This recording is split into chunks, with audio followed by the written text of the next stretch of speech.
자, 누가복음 22장 33절 봅시다. 저가 말하되 주여 내가 주와 함께 오게도 죽는데도 가기를 준비하였나이다. 예수님이 마지막 만찬을 행하시고 그 와중에도 이제 제자들이 누가 더 크냐 이렇게 다툼이 있었고 제자들이 주님의 마음을 읽지 못했죠. 그러나 주님은 제자들을 위해서 축복해 주셨어요. 너희는 나의 모든 시험 중에 항상 나와 함께 한 자들인즉 내 아버지께 나라를 내게 맡기신 것 같이 나도 너희에게 내 나라를 맡긴다. 천국은 이제 예수님께서 부활하여 가시고 성령을 보내주셔서 그 제자들에게 맡겨주신 것입니다. 그래서 우리 모든 주의 말씀을 맡은 자마다 하나님의 나라가 먼저 이루어져야 되는 줄 믿습니다. 하나님의 나라가 이루어지지 아니하였는데 어떻게 하나님의 나라를 증거할 수 있겠습니까? 그것은 말이 안 되죠. 마음속에 세상의 육신의 정욕과 안목의 정욕과 이생의 자랑이 꽉 들어차서 주의 몸된 교회 위에서 아무리 하나님의 말씀으로 저가 풀어서 증거한들 자기 속에 하나님의 나라가 없는데 어떻게 하나님의 나라가 그 주의 말씀을 통해서 나갈 수 있겠냐? 이 말이죠. 하나님의 나라는 정말 이 세상 지혜로는 이해할 수 없는 오묘하고 신비로운 세상인 줄 믿습니다. 세상 관점으로, 세상 눈으로 보면 처참하기 이를 데 없지만은 그 안에 있는 자들에게는 하나님이 주시는 말할 수 없는 평강이 있고 기쁨이 있고 감사가 있고 충족함이 있는 줄 믿습니다. 땅이 공허하고 혼돈하며 흑암이 깊음이 있을지라도 그 심령 안에는 주가 있고 질서가 있고 그리고 하나님의 말씀에 대한 하나님의 모든 섭리에 대한 확실한 믿음이 있기 때문에 저에게 두려운 것이 없는 줄 믿습니다. 그러니까 주님이 우리에게 하나님의 나라를 맡기셨다. 그래서 우리는 이 땅에서 하나님의 나라를 증거해야 되는 것입니다. 그래서 하나님의 나라는 병든 자들과 소경과 가난한 자와 고아와 과부와 죄인들이 더 받기 쉬운 이런 이상한 그런 형상을 가지고 있는 것입니다. 모든 사람에게 하나님의 나라는 공평하게 증거되지만 세상에 있으면 그것이 하찮게 여겨지는 거예요. 왜냐하면 세상은 선악과를 따라 나름대로 열심히 달리지만 힘써 하나님을 부인하는 그런 일을 자기가 알지 못하는 사이에 열심히 율법을 지킨다고 한 것이 그렇게 된다 이 말이죠. 열심히 했는데 아주 온 힘을 다해서 하나님을 부인하고 거절하고 내어버리는 그런 일이 결과적으로 나타나게 된다. 너희도 내 나라에 있어 내 상에서 먹고 마시며 또는 보좌에 앉아 이스라엘 12지파를 다스리게 하려 하노라. 이게 주님의 그런 뜻인 줄 믿습니다. 너희로 내 나라에 있어 우리가 천국에 거하게 되고 영원토록 하나님 상에 있게 되는 줄 믿습니다. 특별히 이제 이런 말씀을 하시고 베드로에게 가장 주님을 사랑한다는 베드로에게 시몬아 시몬아 사단이 너를 밀가부르듯 하려고 청구하였으나 그러나 내가 너를 위해서 네 믿음이 떨어지지 않기를 기도하였노니 너는 돌이킨 후에 형제를 굳게 하라 이랬어요. 네가 온전케 된 후에 또 주님에 대해서 성령 충만한 데까지 이르고 생명나무의 과실에 있는 데까지 이르면 이제 이런 뜻이 포함되어 있는 줄 믿습니다. 그래서 형제를 굳게 하라. 세워주고 고정되고 확립되고 믿음을 굳게 하라. 확고하게 해줘라. 그래서 베드로가 주여 내가 주와 함께 오게도 죽는데도 가기를 준비하였나이다. 이 말은 베드로가 진심이에요. 내가 감옥에도 가고 죽는데도 가는 것을 준비하였다. 이 가다라는 말이 이게 포리오마이라는 말인데 생활하다 살다 이런 뜻인데 이게 중간태 디포용으로 썼다는 것은 내가 지금 주님을 정말 사랑한다는 뜻이에요. 이건 자기 자의적인, 자기 이 혈육에 속한 그런 각오가 아니었어요. 하나님이 주신 그 어떤 가르침과 믿음과 자기가 눈으로 보고 체험한 그 신앙을 가지고 진심으로 그렇게 말한 거예요. 우리 인간이 얼마나 약한가를 주님이 지금 우리에게 드러내시는 것입니다. 34절 봅시다. 가라사대 베드로야 내가 내게 말하노니 오늘 닭 울기 전에 네가 3번 나를 모른다고 부인하리라 하시니라. 베드로가 아무리 진심으로 목숨을 다해 주님을 섬긴다, 또 죽기를 각오한다 할지라도 하나님은 우리의 연약함을 아는 거예요. 우리가 그렇게 연약해요.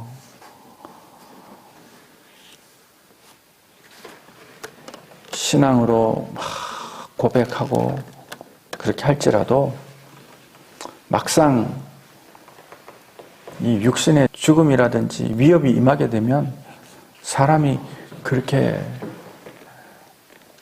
믿음을 지키기가 힘들다니까. 정말 큰 믿음은 주여 저의 믿음을 더하여 주소서. 저도 두렵나이다. 주여 저도 두렵나이다. 이렇게 기도해야 되는 거예요. 왜냐하면 예수님도 두려워하여 감람산에 올라가서 하나님께 기도할 때 그 땀방울이 핏방울과 같이 그렇게 죽도록 잔을 옮겨달라고 하나님께 기도하고 하나님의 뜻을 구했다니까요. 그러니 하물며 우리가 주님도 두려워서 주여 아버지 뜻대로 하옵소서. 그러나 옮겨주세요. 아버지의 원하시면 옮겨주시고 그렇지 아니하면 주의 뜻을 따르겠나이다. 하나님이신 예수님도 그렇게 기도를 하시는데 우리가 이렇게 말할 수 없는 거예요. 도리어 베드로가 그 말을 들었을 때 나는 지금까지 모든 것을 버리고 주님을 따랐지만은 그래도 나는 부족하구나. 역시 우리 주님은 나의 스승님이야.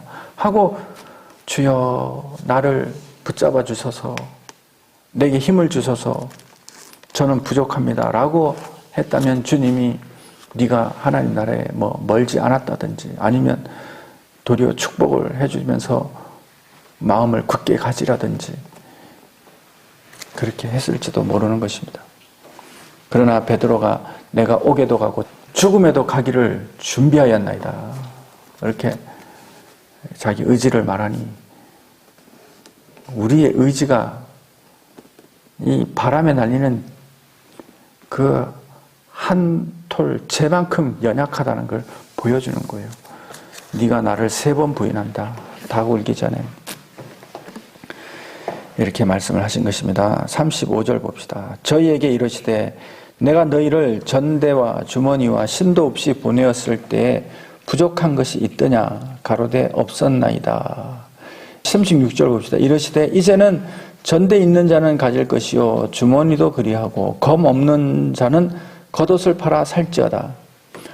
예수님이 제자들을 파송할 때 이 전대라는 말은 조그만 지갑이나 그 물건을 넣는 어떤 조그만 이런 지갑 같은 거예요. 전대, 주머니, 이건 이제 음식 부대, 음식을 넣는 부대 이런 거예요. 아마 전대는 여비, 돈을 넣는 그런 여비를 말하는 거고, 주머니는 이제 음식을 보관하는 그런 것을 상징하고, 또 신도 없이 우리가 일을 하려면 여러 가지 도구가 있어야 되잖아요.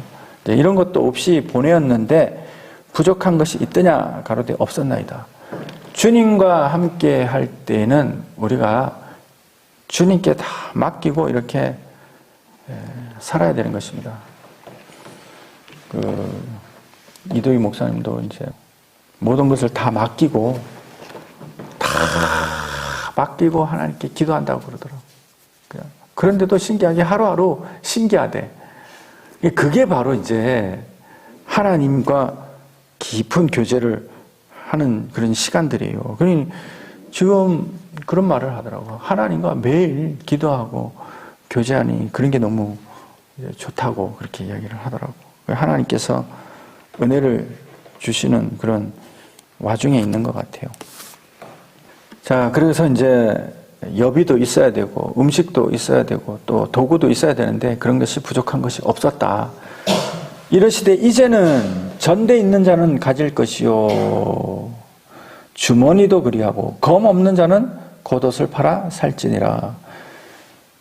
이 전대는 뭐냐면은 우리가 이제는 이게 능력의 전대를 가져야 돼요.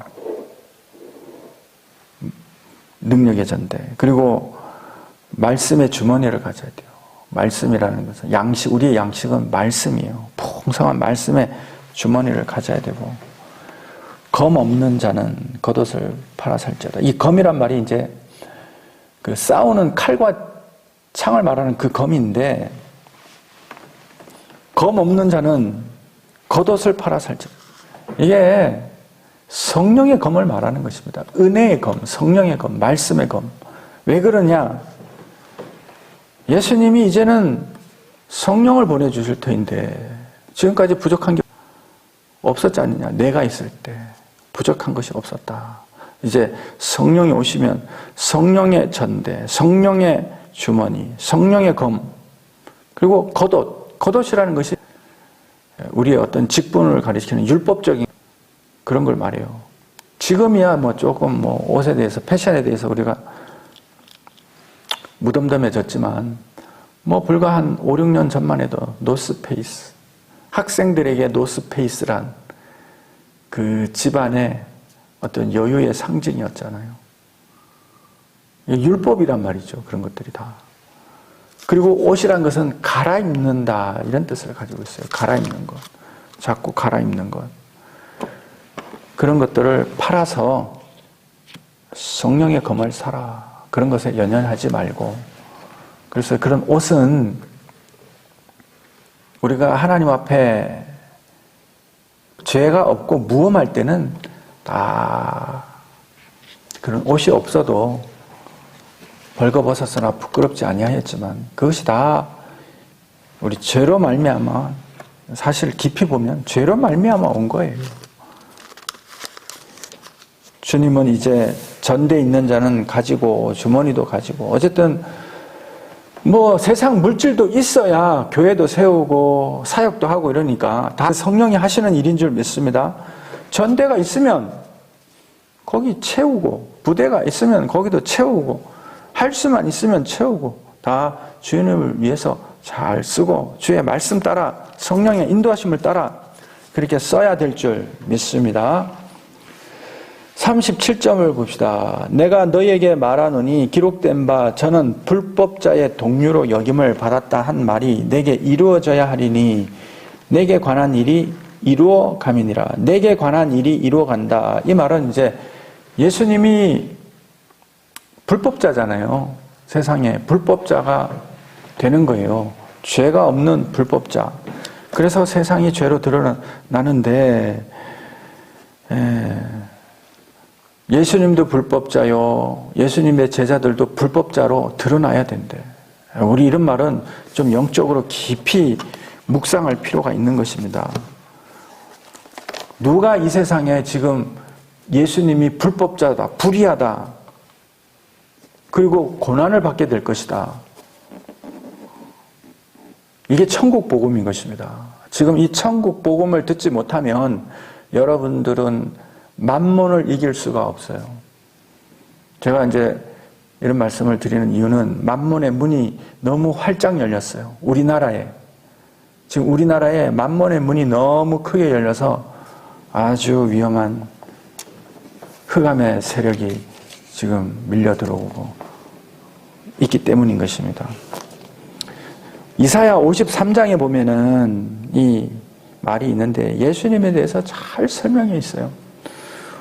우리의 전한 것을 누가 믿냐? 그는 주 앞에 자라나는 연한 순 같고 마른 땅에서 나온 줄기 같고 고운 모양도 없고 풍채도 없고 우리의 보기에 흠양할 만한 아름다운 것이 없고 그는 멸시를 받아서 사람들에게 실어 버림받았고 간고 고통을 많이 겪었으며 질병을 아는 자라. 마치 사람에게 얼굴을 가리우고 보지 않음을 받는 자 같아서 멸시를 당하고 우리도 그를 귀히 여기지 아니하였다. 그는 실로 우리의 질고를 지고. 예수님의 모양이 이렇다니까요. 사람들이 얼굴을 가리고 안 쳐다보려고 그래요. 우리가 뭘 안 쳐다보려고 그래요? 저는 무서운 영화 같은 거 보면 그냥 안 보려고 그냥 꺼버려요. 그리고 이제 유튜브를 보다가도 무슨 뱀이 나오면 안 보려고 확 돌려버려요. 그만큼 징그러워요. 또 이제 예를 들어 너무너무 진짜 너무 흉측해서 이런 말 하면은 그분들에게 죄송하지만 그냥 예를 든 거니까, 예를 들어서 우리가 큰 사고를 당했다든지 그런 분들이 있으면 사람들이 얼굴을 돌리잖아요. 예수님이 그 정도였대. 풍채라는 게 뭐예요? 이렇게 딱 보면은 뭔가 이렇게 좀 요즘 말로 모델 같고 잘생기고 이런 게 없대. 예수님이. 여기 써 있잖아요. 아주 그냥 막 금방 쓰러질 것 같고 힘도 없어 보이고 할 것 같지도 않고 그렇게 보인다는 거죠. 그리고 병이란 병은 다 걸린 사람 같고 그렇다는 거예요. 고통이란 고통은 다 겪어본 사람 같고. 그러더니 이제 쭉 53장의 뒤로 가면 10절에 보면 여호와께서 그로 상함을 받게 하시기를 원하사 질고를 당케 하셨은즉 그 영혼을 속건 제물로 드리기에 이르면, 속건 제물이 뭐예요? 죄 사함을 위해서 드리는 예물이에요. 저의 죄를 사해 주세요 하고 짐승을 가져가서 제사장 앞에 가면은 손을 얹고 네 죄를 이 짐승에게 다 구해라. 알아듣지도 못하는 짐승에게 내 죄는 이렇고 어쩌고저쩌고 다 짐승에게 죄를 다 전가시키면 즉시 짐승을 가져가서 피를 흘리고 각을 떠서 제물로 바치는 거예요. 속건 제물로 드리기에 이르면 그가 그 씨를 보게 되며, 주님이 부활하시면, 십자가에 못 박혀 죽으시고 부활하시면 씨를 보게 된다. 부활의 씨가 주님으로 말미암아 나오죠. 그리고 그 주님을 믿는 성도들이 이제 하나님 앞에 씨가 되는 거죠. 그 날은 길 것이요, 어떻게 됐잖아요. 길되, 이제 주님의 부활의 그런 모든 씨를 거둘 때가 길 것이요, 또 그의 손으로 여호와의 뜻을 성취하리로다. 가라사대 그가 자기 영혼에 수고한 것을 보고 만족히 여길 것이라. 주님이 자기의 죽음에 대해서 만족함을 느낀대요. 모든 일을 성취하였다. 주님이 자기의 영혼의 수고를 내가 온 백성을 위해서 큰 그런 주님의 뜻을 이루고 나니 만족하다. 이제 이 땅에 하나님의 거룩한 씨들이 나를 통하여 들어올 것이니 큰 일을 여신 것입니다. 정말 예수님밖에 할 수 없어요. 살아서 주님은 이와 같은 일을 성취하신 것입니다. 나의 의로운 종이 자기 지식으로 많은 사람을 의롭게 하며 또 그들의 죄악을 친히 담당하리라. 이러므로 내가 그로 존귀한 자와 함께 분깃을 얻게 하며 강한 자와 함께 탈취한 것을 나누게 하리니 이는 그가 자기 영혼을 버려 사망에 이르게 하며 범죄자 중 하나로 헤아림을 입었음이라. 그러나 실상은 그가 많은 사람의 죄를 지며 범죄자를 위하여 기도하였느니라 하시니라. 그래서 주님이 이렇게 아버지의 작정된 길로 주님은 가셨다.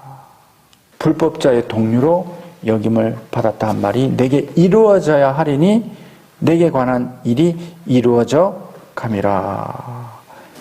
38절 한 절만 봅시다. 저희가 여짜오되 주여 보소서 여기 검 둘이 있나이다. 대답하시되 족하다 하시니라. 겉옷을 팔아서 검을 사라니까 제자들은 땅에 있는 그 검 두 자루를 가져온 거예요. 주님, 여기 검이 두 자루가 있습니다 하니까 주님이 족하다. 이 족하다는 말이 우리나라 말로 됐다 이런 뜻이에요. 그냥 사투리만 됐다. 지금은 너희들이 못 알아듣지만 때가 되면 알 거니까 됐다. 이렇게 됐다 이렇게 하죠.